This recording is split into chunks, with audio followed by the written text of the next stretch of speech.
Et si le pire ennemi des abeilles n'était pas les pesticides? Elles sont également la cible d'un parasite, le varroa.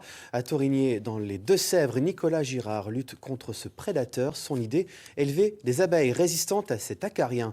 Anne-Marie Baillarger, Pascal Simon. L'été, les abeilles sortent. Elles sont en plein travail. Une fois rentrées dans la ruche, un ennemi peut l'accompagner, le varroa. Un acarien apparenté au tic.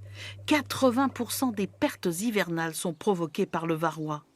Alors, Nicolas Girard sélectionne ses abeilles, des détecteuses et nettoyeuses du parasite, une nécessité pour l'apiculture. Voilà. Alors le varroa va se glisser sous les larves dans le couvain au moment de l'operculation. Donc là on voit une cellule qui est presque operculée. Donc là peut-être qu'il y en a un qui vient de se cacher dessous. Et c'est là qu'il va se reproduire. Donc il va se multiplier par 3 ou 4. Et au bout de 21 jours, lorsque la nouvelle petite abeille va naître, le varroa va en profiter pour sortir, se répandre partout. Et il va se propager à toute la colonie, mais aussi aux colonies voisines.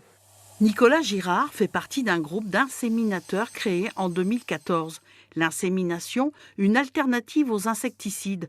L'apiculteur repère les reines les plus résistantes au varroa.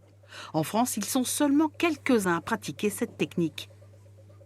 Une fois que la reine est inséminée, on va les mettre en concurrence en fait, on va les comparer entre elles afin de sortir les meilleures sur les critères de production, de résistance aux maladies. On va aussi regarder sa douceur, ce qui va nous permettre en fait de les classer. Et de ce classement, sur une centaine de reines inséminées, on va en sortir 5, 6. 200 abeilles seront ainsi inséminées. L'opération terminée, un dossard numéroté permettra de suivre les reines tout au long de leur vie.